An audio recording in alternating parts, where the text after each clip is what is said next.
Today is July 17th, 2012, and we are interviewing James Cook in Mackinac, Illinois. Jim was born September 13th, 1948. My name is Cheryl Walker, and I'll be the interviewer. Jim, could you state for the record what war and branch of service you served in? I served in the Vietnam War in the United States Army. What was your rank?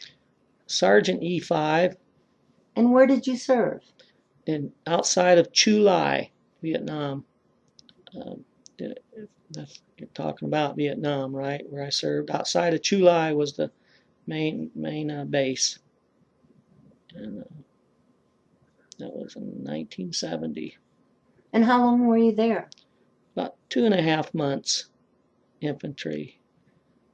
Had a person tell me when I got over there that you'll get wounded or killed your first 2 months there or your last 2 months there. So that's encouraging. Not really. What was your job? 11 Bravo, combat infantry. It's also considered 11B10, but it was called 11 Bravo. And what all did you do? Infantry duties, hump the boonies and the jungles with the machetes and the heat and all the elements. Just basically a combat infantry frontline soldier.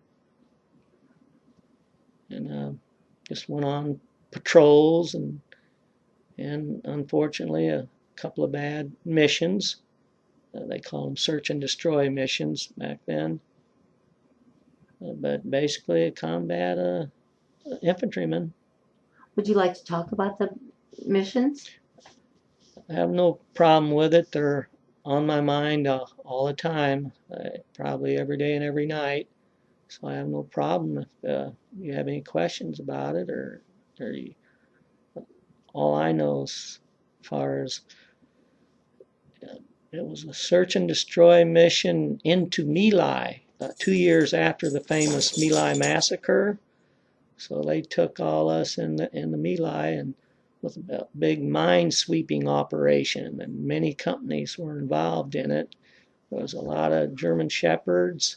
They're really good at sniffing out the mines, and there was those uh, metal detectors. It was just a tremendously huge operation. I never seen so many choppers in my life in the air, and dropping more troops in. And when I seen the more men and the more troops being uh, put all together, the safer I felt. So the more the merrier. So I heard we were in extreme hostile, and I learned that we were in extreme hostile territory. So the more troops, the merrier for me. But some things got pretty ugly, pretty bad. As uh, when we would find a landmine, or one of my buddies, we would hear someone holler fire in the hole, and then they'd blow it up in place. And of course, I was in on blowing up wells, their drinking sources, and any other things that we found, we'd blow them up that the Viet Cong or the enemy could use. But the horriblest thing is when you heard an explosion without anyone hollering fire in the hole. And that means one of our men found a landmine the hard way. And so that put a stop on operations till the choppers, medevacs come in. We had to pass bandages forward. And it was so depressing to listen to the person screaming bloody murder with all their might for all the time waiting for medevacs, and just very depressing. It sure made you want to come home.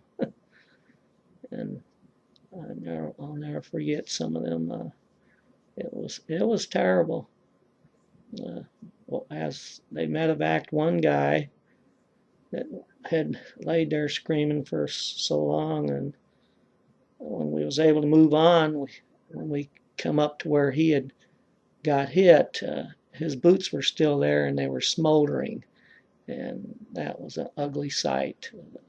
Just just 4 days and 4 nights of that, and what happened, the action, and the so many of us were wounded, so many were killed. Just a day by day, night by night experiences on that 4 day mission was just something that's lived with me all my life and always will. So I could elaborate more and more. It's just so many things took place. Being ambushed just prior to darkness. Don't remember if it was our first night. I believe it might have been. Normally, we sleep above the ground and we just dig a hole for guard duty on our night defensive position. But this particular night, all the explosions and sufferings that took place, we all felt very necessary to dig sleeping positions this time. And some of the guys dug, I remember them as I was digging my hole, just about the size of a shallow grave. Some of the guys grouped together and dug a hole nearly as large as a foundation of a house. And you look all around the perimeter, it's still late afternoon, and it's like we're preparing for something big tonight. We just knew something was going to happen. And then I remember my sergeant come up to us and said, "Well, guys, I think it's about time to set the Claymore mines out."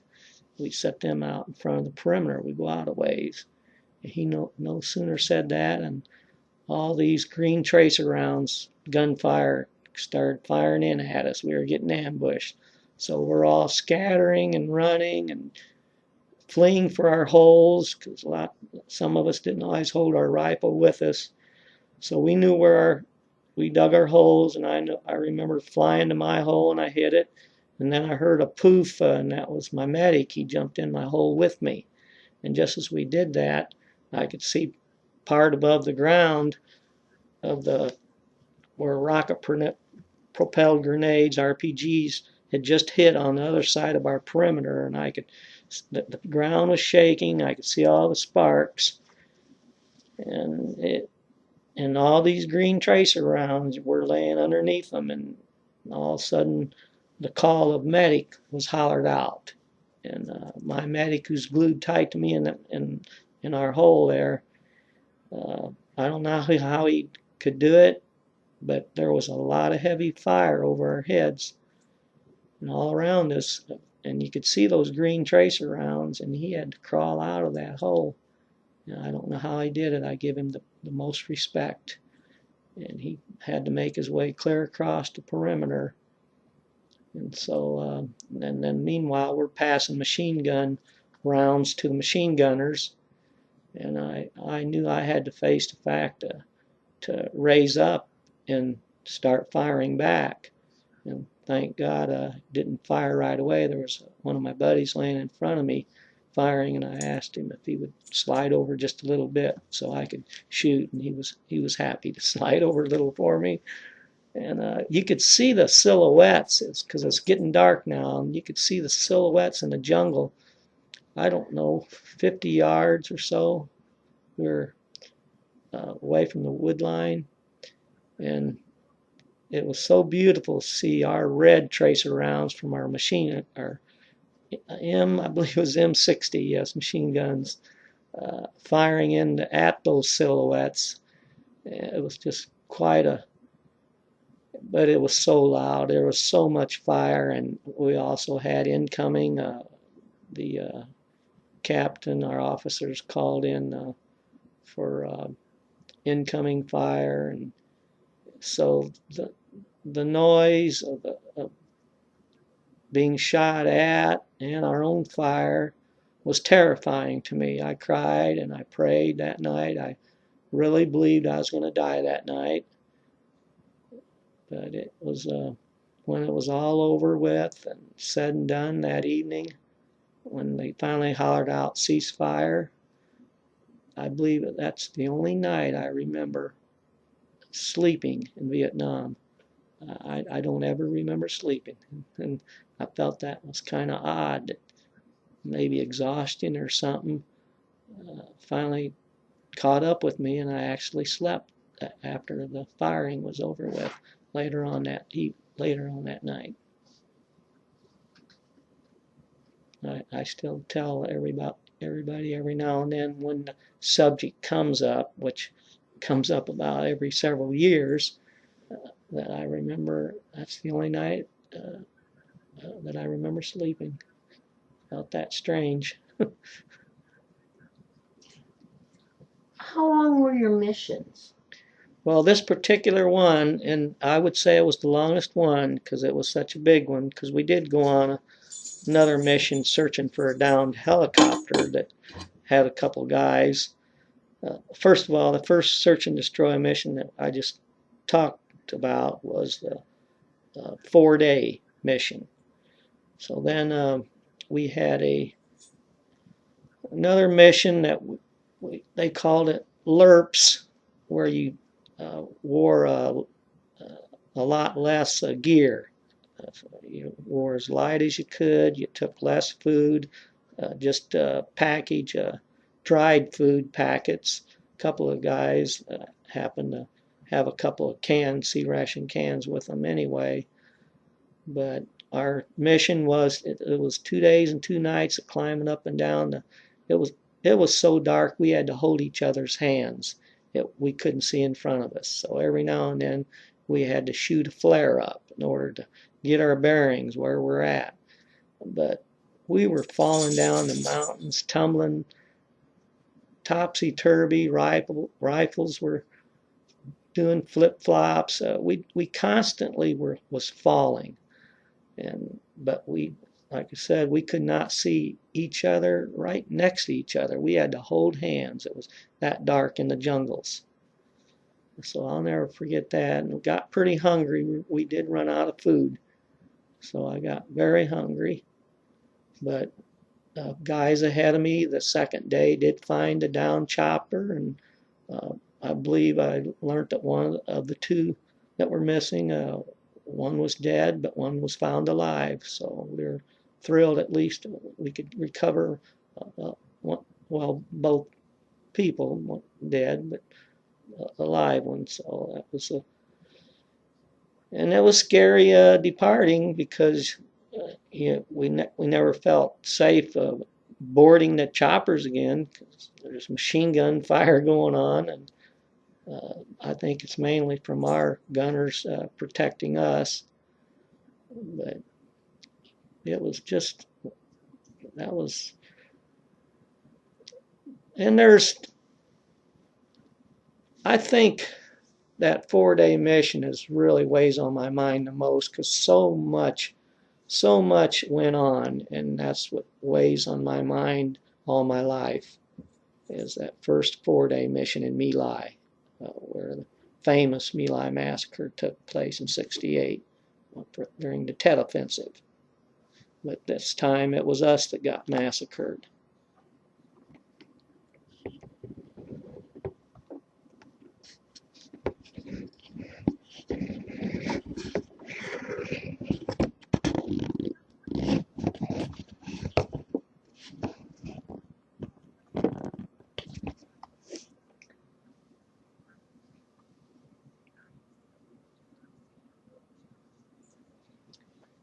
Did you sustain any injuries? I sure did. It was a terrible thing. I had stepped on a small landmine or booby trap, which resulted in the loss of my right leg below the knee, 8 inches below my knee.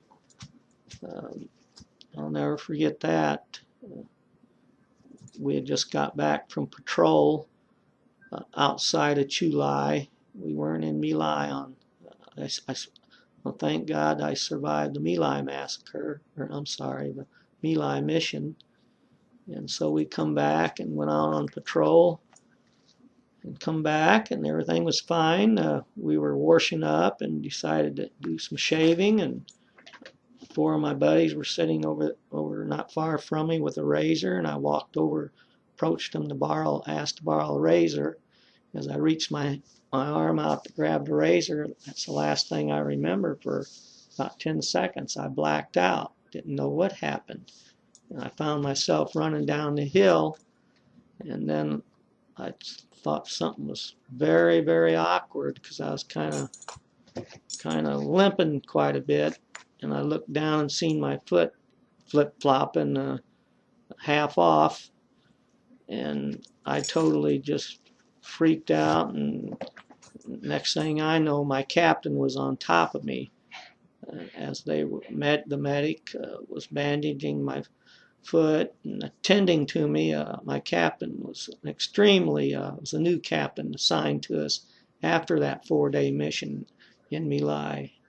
And this captain was very protective. He was on top of me. He wouldn't let me look at the medics tending to my foot with their dressings. And when they pulled my boot off, I was sure they pulled my foot off, and it had me extremely upset. I told my captain they just pulled my foot off, didn't they? And he said, no, your foot is still on. And I wouldn't believe him. And I had to know, I had to see. And such a wonderful captain, I slugged him to knock him out of the way. I'm not proud of it because I love that captain. And my foot was still on. It was just heavily bandaged. The pain was the most immense pain. I never knew pain could be so bad. But thank God for morphine as it finally took hold. It was a blessing. And then the choppers finally come in. Our guys pop smoke where the choppers could land. And I was loaded onto the chopper with 2 other guys that took some shrapnel wounds, just minor, cut in the face and one in the neck. And as the chopper's lifting off, it was very emotional for all of us. We're reaching down, I'm reaching down trying to touch every hand of my fellow comrades, and my men got their hands up trying to touch me and shake my hand and say farewell. And that was very emotional. And I remember the flight to the hospital, looking at my buddy, the sweat and the blood on his face, and the other sweat and the blood on his neck. One's holding my leg, and just thoughts that ran through your mind on the trip into the base camp. I know I'm hurt bad, and I'll probably won't see action again. It's just, and will I be able to save my leg, my foot? Even when they got me into the hospital, they cut my clothes off me, and that had me scared real bad because I thought, oh my gosh, there's other things, damage done, and come to find out there was not any other damage, but that had me spooked. And then I do remember saying if I ever lost an arm or a leg in Vietnam, I want to die, because I ran everywhere I went before I went into the service. And I didn't care to drive a car. I ran everywhere I went, so I was taking this very hard. But I remember in the hospital there, when they did amputate my leg, something hit me right away that I didn't want to die. I wanted to come back and see my family, my mother and my father and my brothers and sister. I didn't want to die after all. I wanted to live. And they gave me a spinal, so I was awake. Took one last look at the horribly butchered up foot. It was really in bad shape. So I laid back on the gurney and felt the vibration of them cutting it off. And then what really took me down was the release of the weight.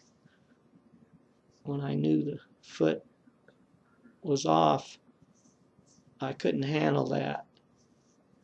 And so the next day, of course, I knew it was just a big nightmare because I could feel the nerves to my toes and everything, my ankle, the bottom of my foot.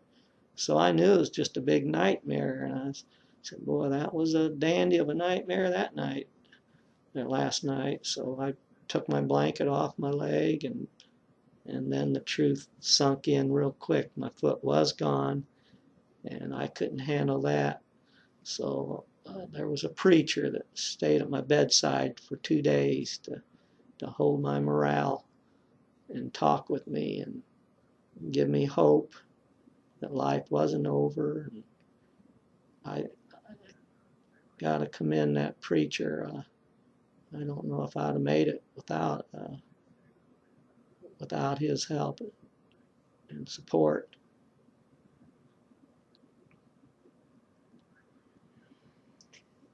When they medevaced you, where did they take you? To the 91st evac hospital in Vietnam. And that's where they did the surgery? Yes. And how long were you there?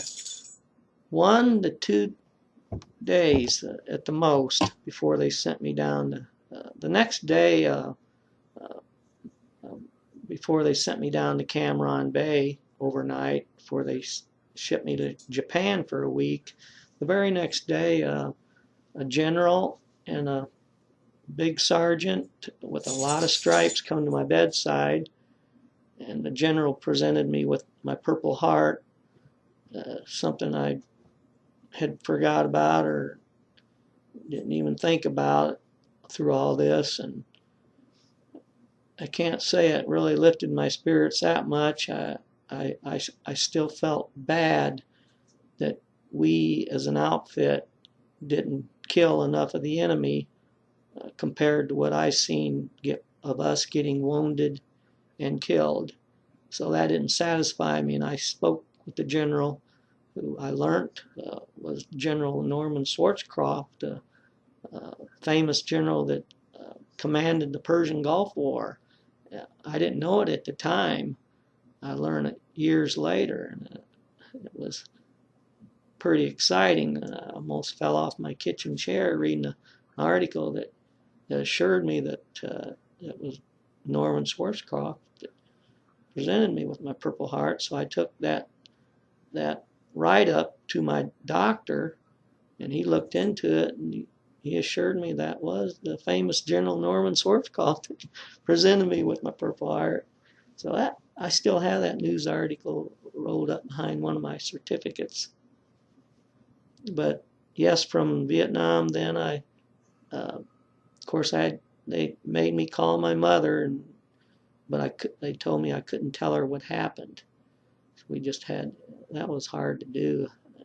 We had to, at the end of each conversation, we had to say over.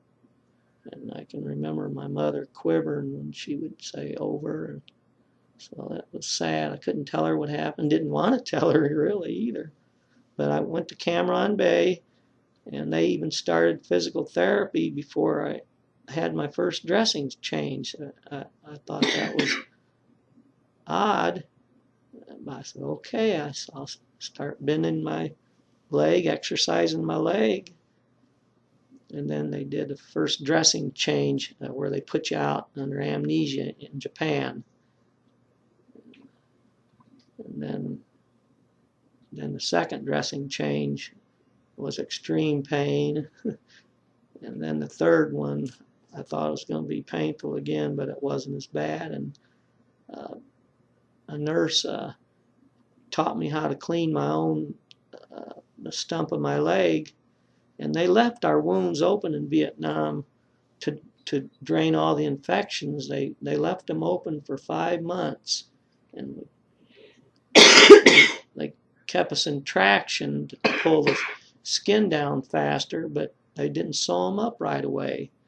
And so after 5 months, then this is at Walter Reed, a great hospital. I have the greatest admiration for it. And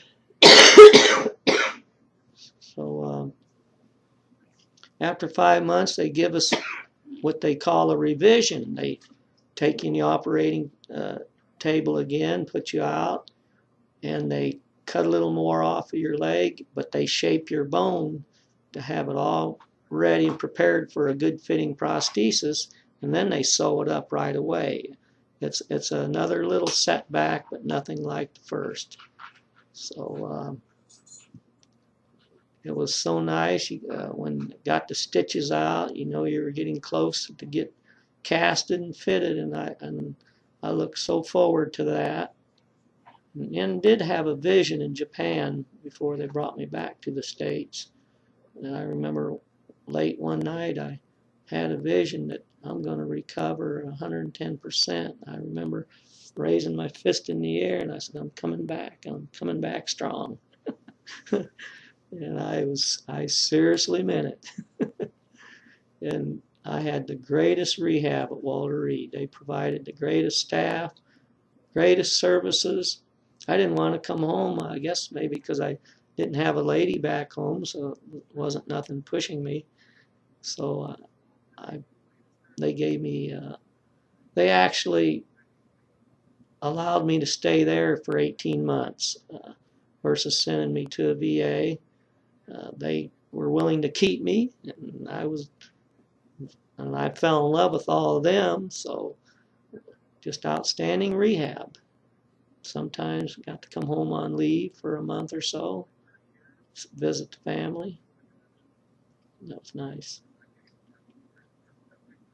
Did your family get to visit you at Walter Reed? Yes, my mother and my sister flew out, I believe the first week I was at Walter Reed, and I thank God that they had to pass through the ward on Ward 35 and seen some wounded vets a lot worse off than me before they seen me. So when they come in and seen me, I looked pretty good compared to what they had to see before that. And I felt real good about that. They made me feel very comfortable, and it was outstanding to see my mom and my sister.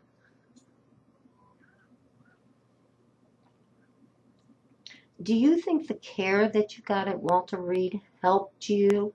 And did you have camaraderie with the other fellows on the? Oh, the most outstanding camaraderie I think I've had anywhere. There was 40 of us amputees on Ward 35.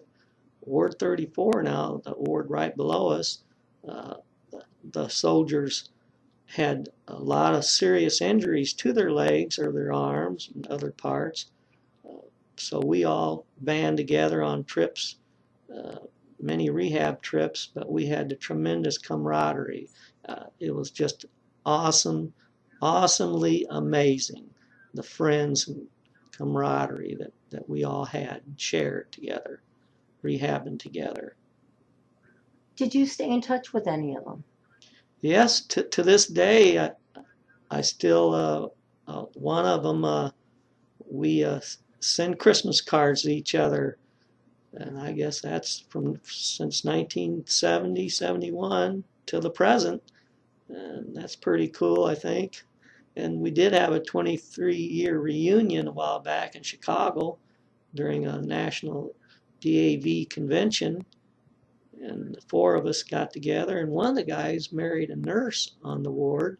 She joined us in on the reunion, and it was outstanding because we knew we had all aged. The two of us had pretty thin hair, no hair at all, and one of the guys he never changed a bit. Jim, he was from Harvey, Illinois. Uh, Jim Gerloff was his name. My other buddies that we reunited together with were two national service officers. They were nearing retirement at the time. One was Paul Nelson and Billy Nix from Georgia, and myself from Peoria, Illinois. Of course, I live in Mackinac now. And then, like I said, Jim Gerloff from Harvey, Illinois, and his wife, the nurse from the ward. Famous ward, Ed Sullivan came and did one of his shows on our ward, and some famous movie stars came, such as Frida Payne, who sang the famous song "Band of Gold," and Karen Carpenter and her brothers, the Carpenters, came. They even did a song out on the rose garden outside of the hospital. It was beautiful. And I remember one of the carpenters winked at me. I was in the crowd there, and we had eye contact, and it was just so awesome talking to the stars, and talking to Ed Sullivan up on the ward. He said his birthday was in September, and I have his autograph in the house here somewhere.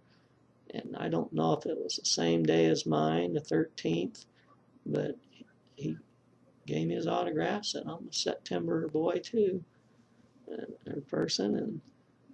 But just watching my comrades and when around the stars as we shared things together with these famous people, and I know they felt honored to be among us, talking with us, and it was outstanding. And we were on a rehab trip in the Caribbeans. I think 4 or 5 places: Jamaica, Trinidad, Virgin Islands, uh, Puerto Rico. One of those trips, they aired that Ed Sullivan show, and it showed us all on a big screen, and we're dining and we're watching, and we're just on cloud nine. You mentioned that you got the Purple Heart. Were there any other medals or citations that you received? Nothing to speak of, except I speak of the CIB, the Combat Infantry Badge. I'm extremely proud of it because I know what it stands for, and I didn't want it, of course.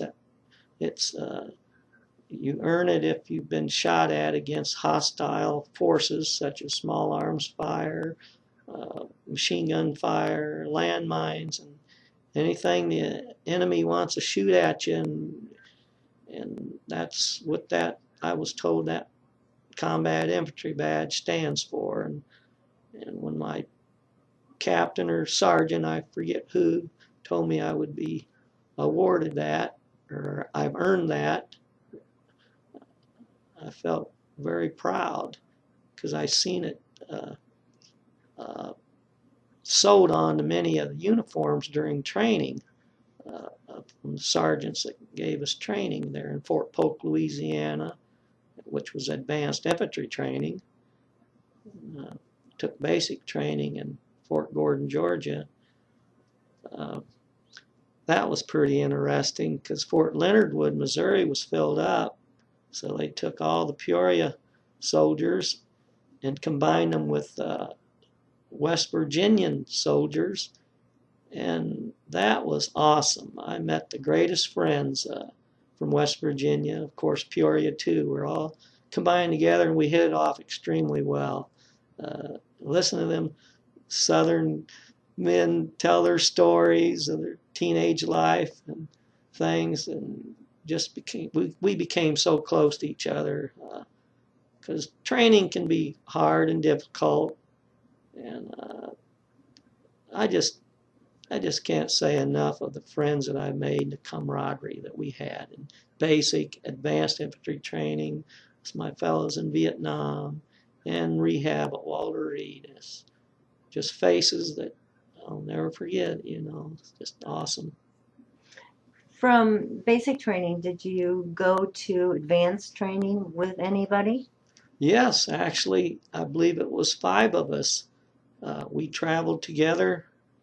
I forgot where we met to travel down to Fort Polk, Louisiana, but as we got at a station, we were going to be separated because you're in line and they're shipping people every which way. And so one of our guys asked the people on detail there if they didn't mind, could they arrange it where the 5 of us could stay together and go to the outfit there in the advanced infantry together. And by golly, there was no problem. The clerk or whoever he was very generous and kept us together. We were very happy about that. Do you think you got enough training to prepare yourself for Vietnam? I feel they did the best that they could do. They nothing compares to the real thing, but I definitely feel there's no doubt about it, especially advanced infantry training at Fort Polk. I commend the instructors, many instructors.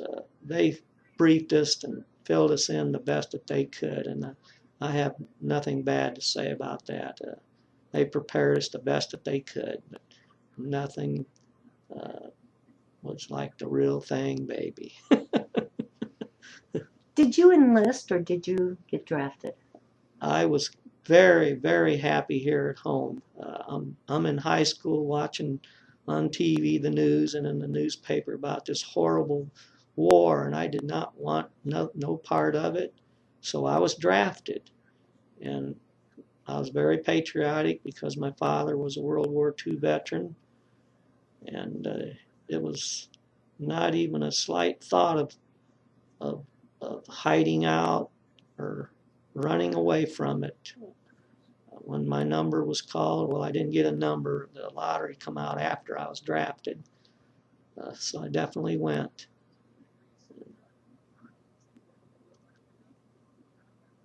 There wasn't going to be no other way but to go and hope for the best.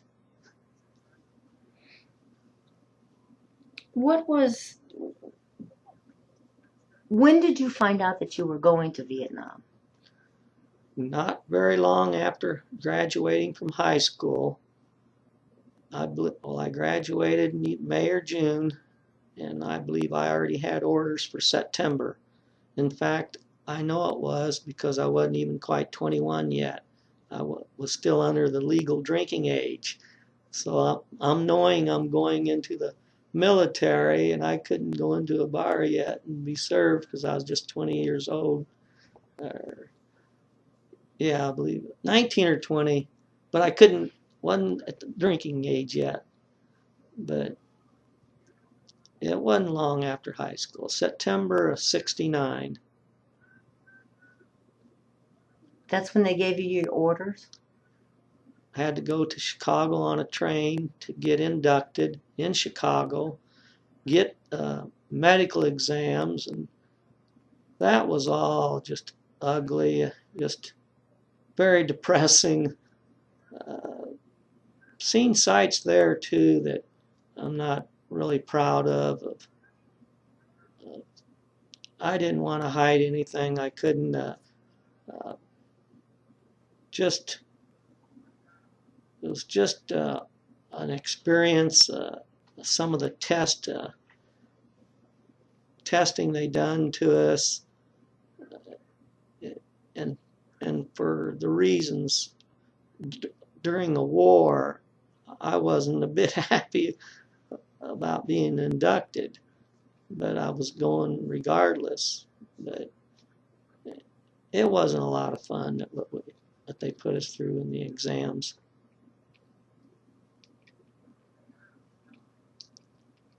You talked about your captain. How did you get along with your officers and your fellow soldiers? As a whole, extremely well. I had the highest respect for my squad leader, whether he was a sergeant. We even had a private first class that knew the ropes when we got over there. He was actually teaching the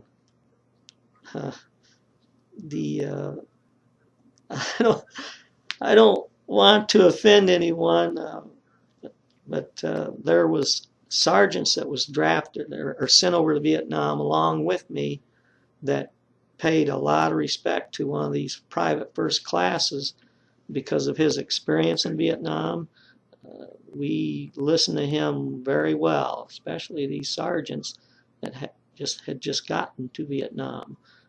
They're listening to a private first class. I wish I could remember his name. I know he was a tall, sturdy man, and I certainly wanted to be in the same foxhole with him. He had been through quite a bit, so he knew the ropes. But as a whole,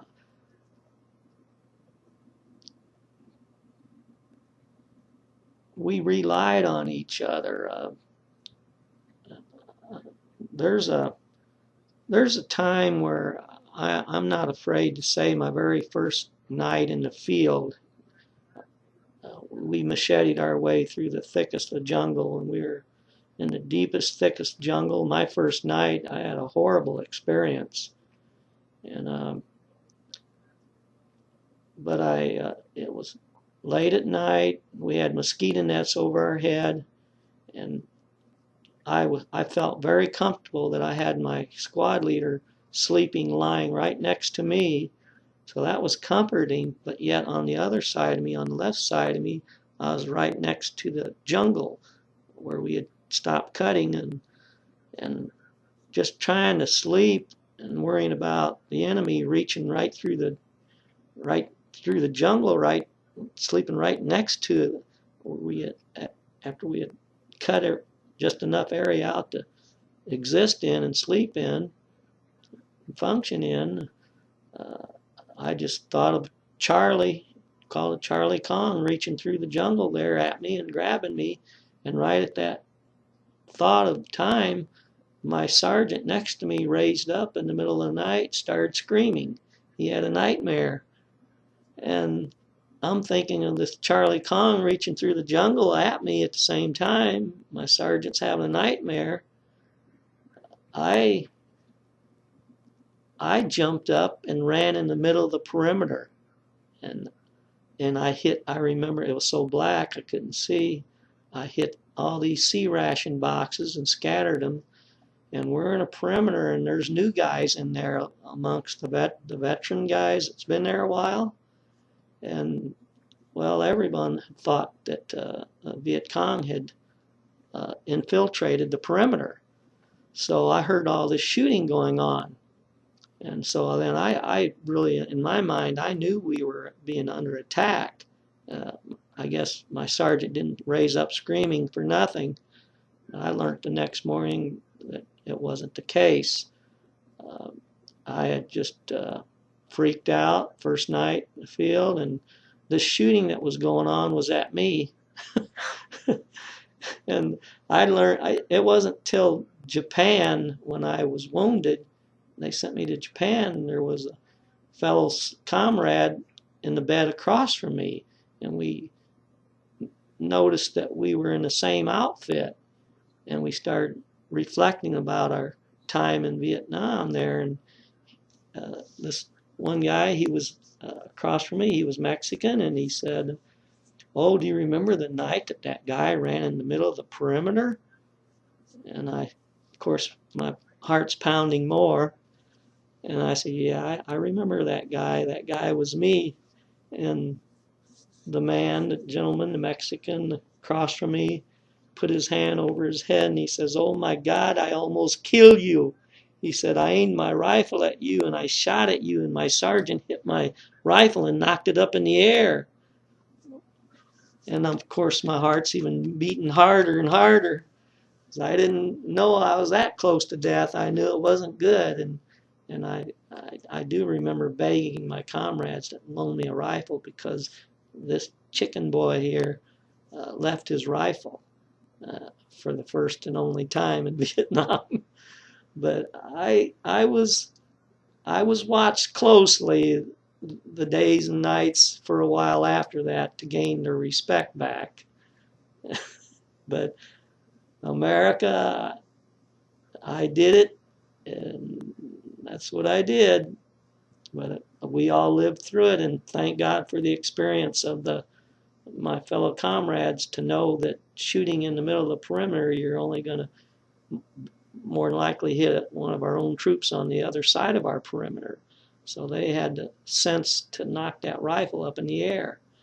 And I don't know how many other rifles were shooting at me, and if the same happened. But the next morning there was quite a discussion over that big deal.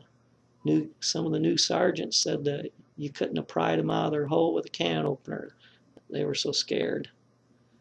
But the next following night during guard duty, one of my sergeants or guys that was been there quite a while says, "We don't allow any sleeping on guard duty. And I knew they were hinting to me, and inside I said, you will not have to worry about me sleeping. But it took a while, and I do thank God that I did gain their respect back. But I can't blame them for being a little upset. Did you keep a personal diary? No, I didn't myself. I did watch one of my comrades. He was a corporal, and I remember his nickname. He was a big man, and his nickname was Bear. And he had a recorder.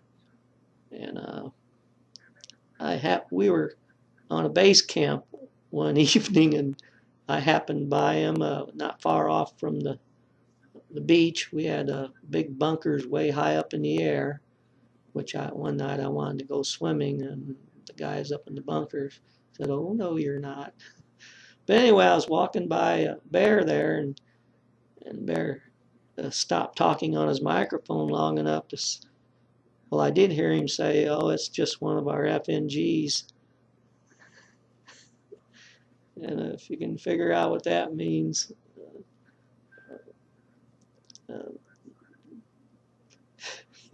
we were new guys, so that's what they called us. But the good thing is we all developed a tremendous respect. We had to watch one another's back on a lot of occasions, and through some of the snipe attacks and the missions.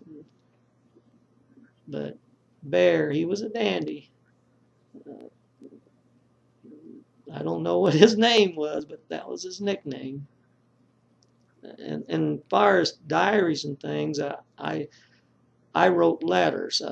I'm sure it was a pencil I had with some paper, kind of trying to, after that horrible mission down in My Lai, I had real bad feelings that I wasn't going to return home alive.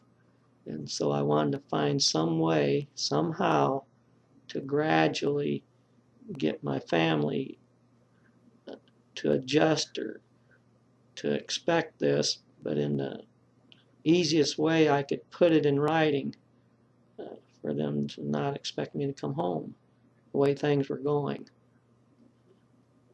And then right in the middle of one of them letters, we ended up getting attacked, and was fortunate enough to, none of us got hurt, but we finally took some enemy down. And then after that was over with, I got back to my letter and finished it. Did your family keep their letters? Yes, and I probably have them in this house. And there's a box of things I haven't looked at in a long, long time, and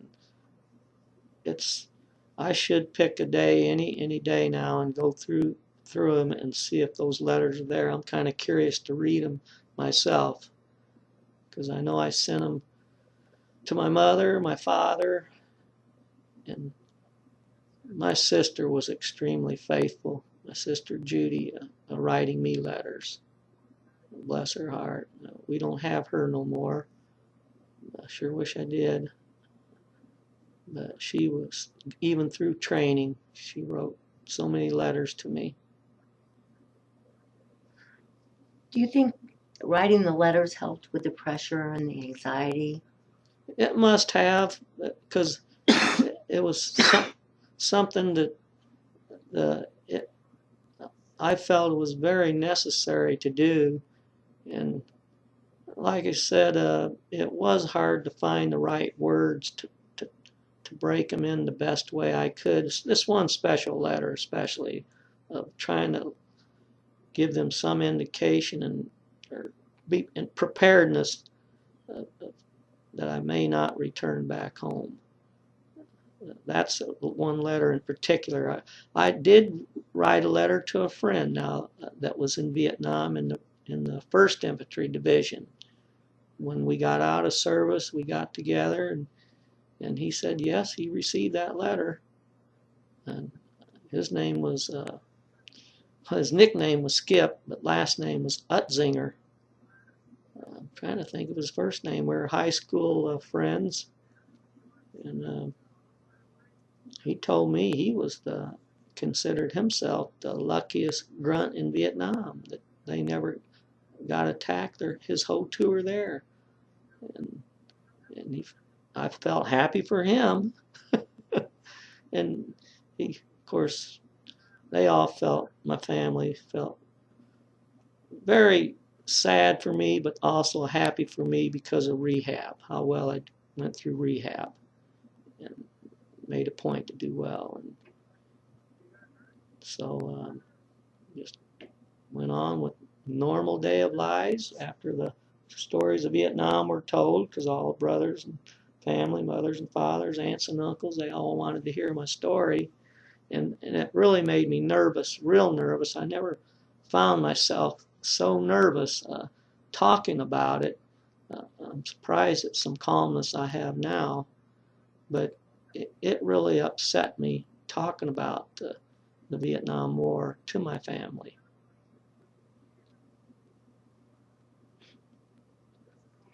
Was that because you didn't want them to know what you had endured? I don't think it was all that.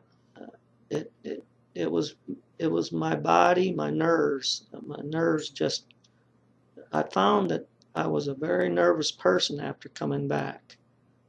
I just couldn't believe nerves could be so bad. Even talking with people, uh, uh, I just become a very nervous person. And I do remember now uh, flying off the handle at my family members, uh, especially my mother. Uh, I've never talked to my mother in the manner that I did after coming back from Vietnam. Just so many things touched me off. And even because I remember my brothers commenting about it. How come you're like this? Why are you flying off the handle? Why are you talking to mother so harshly? And then I started asking myself about that. I never done that before. It was her talking harsh to me, trying to make me mind as a young whippersnapper. Did you do or have anything special for good luck? Only thing I can think of offhand was a mountain yard bracelet I wore around our wrist. We had mountain yard villagers that would come to us selling trinkets and things. And I remember a silver ring about yay big I wore on my wrist. Many of us veterans wore them. And of course, I even brought back a string or a leather cord with some P38 C rations can openers. My fellow grunts, comrades put me in charge of, and we toss them around each other and open up our C rations, and it got sent back with me along with my waterproof wallet with a division patch on it. So there's 3 or 4 things I did bring back. As far as good luck, it must have been that bracelet, because I wouldn't part with it until I lost it one time swimming. And I finally got over that. Can you tell me about a couple of your most memorable experiences? Of the war or after or Any point. any point? Well, I think the most exciting experience that I can ever recall that happened to me is to walk again. Especially at the cafeteria at Walter Reed. When I got on my prosthesis, I could carry my own tray with 2 hands, and I felt on top of the world. And so when I set my tray down, for my buddies that hadn't received their prosthesis yet, I'd ask them, what can I get for you? What can I get for you? Oh, I wanted to wait on them hand and foot. It was a tremendously good feeling. I'm sure I've had great feelings, especially before going the war of running, the the the adrenaline, the thrill that you got playing basketball, running and jumping, and that's something that I still think of to this day. The thrill of that, but I can't harp on that. There's been many other thrills. Just family, thrills with family, doing things, holidays, cookouts, going fishing, hunting, just just enjoying life. Life wasn't my life was just beginning.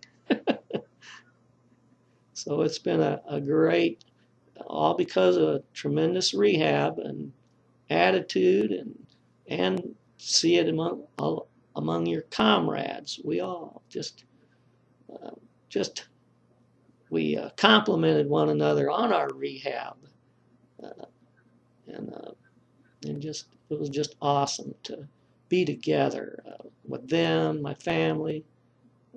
Great feelings as a whole. Sure, life has its ups and downs, but I've had a great life.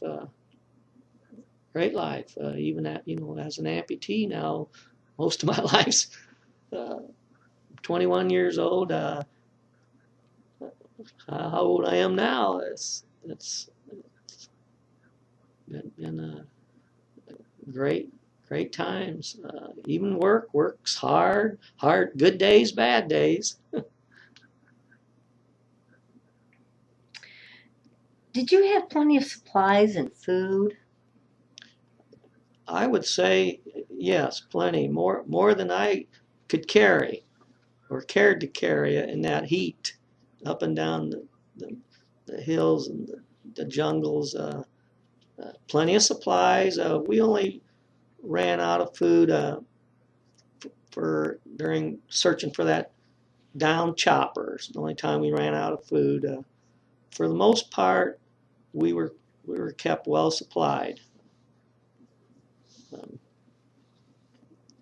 Trying to think, there might have been a day or two we might have been short, but as a whole, I felt we were supplied very well. Is there anything that you won't eat now because of your experience? I'm not interested in ham and eggs in a can. That's for sure. But Do you recall the day your service ended? yeah, it was emotional. When they medically retired me, uh, it, I was fully rehabbed, and of course, the thing is, we all left one by one. We didn't come home in a group. So I remember at the hospital, we bid our farewells to an individual, and it was like one at a time leaving. And when I was being processed out, I even knew some of the ladies, the WACs, and I'd have to give them a hug and then shake my buddies' hands goodbye, and hopefully come back and visit them as many of them did when they left that got rehab. They'd come back and visit, and we were amazed at how their looks changed because their hair grew longer.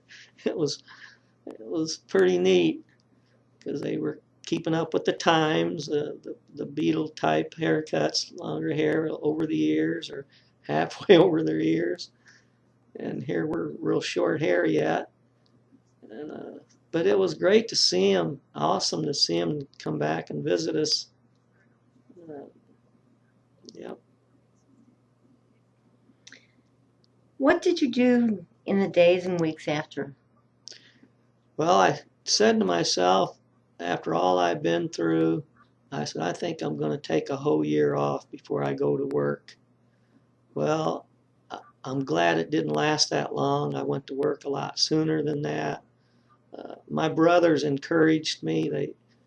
They all worked. They were all hard workers, and they said, Jim, you need to go sign up at unemployment and look for work, because then you will appreciate your time off.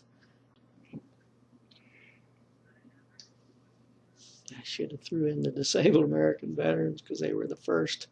Did you join any veterans organizations? Yes, I did.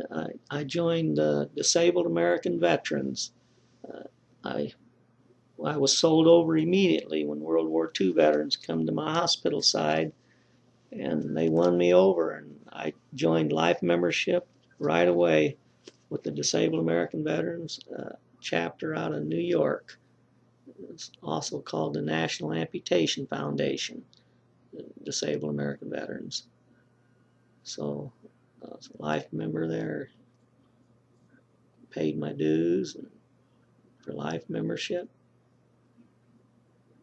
And then, of course, I had other organizations, too many, the Veterans of Foreign Wars, Military Order of the Purple Heart, and I'm considering joining a post locally again. We've got a Purple Heart organization nearby, and I've met some of the guys, and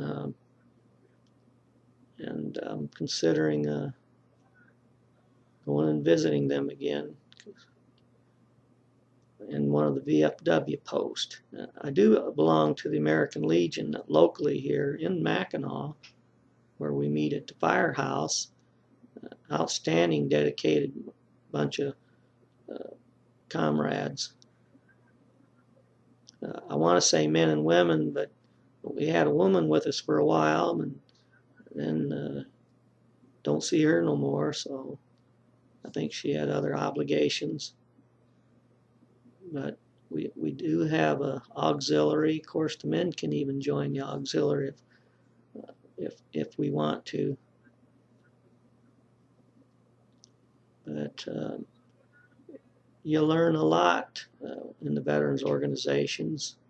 It's very handy and helpful, and then you have that comradeship and color guard duties, honor guard duties, at maybe at ball games, and of course funerals. And it's just we have some really good times, especially when we meet with other chapters in the state. So we've got some great, outstanding veterans in the state of Illinois here. I've made a lot of good friends. How has your service and experience affected your life? Well, no doubt about it. It's affected it a whole lot in so many ways. One thing is I'm extremely proud that I served, even though I didn't want to in the beginning because of the war going on. But after it's all said and done, I'm very proud that I put my time in. Sorry I was wounded, but it could have been worse, and nearly was. But I'm proud that we have a military, and I'm adamant about keeping the United States, keeping a strong military. I believe it's extremely important to protect our country.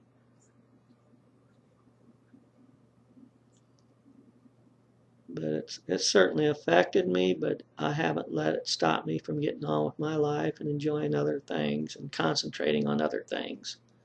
There's always things throughout the day that remind you of the military, especially the war part of it, noises and things. I still can't stand it when I don't expect a dump truck after they dump a load of sand or gravel or dirt. They love to slam that tailgate, and it sounds like a loud landmine going off, and that still bothers me yet today.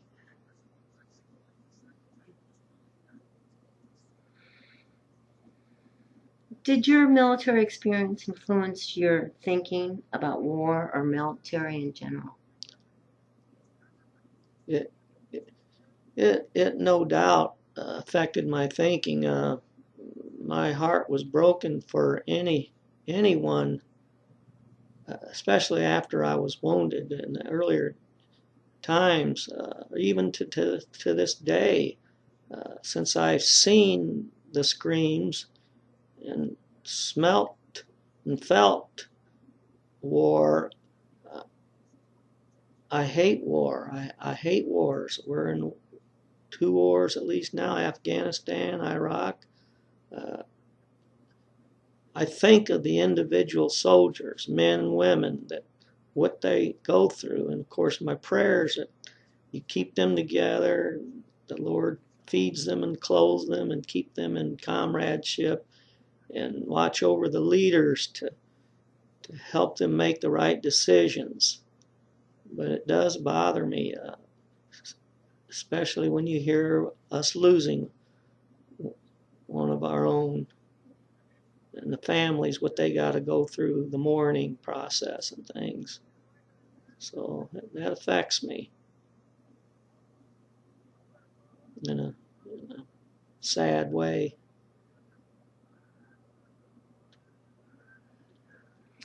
Well, Jim, I want to thank you for the time that you shared with me, the opportunity that you have given me to interview you.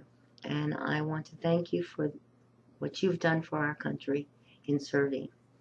Thank you very much. I'm very honored to give an interview. So thank you for your part.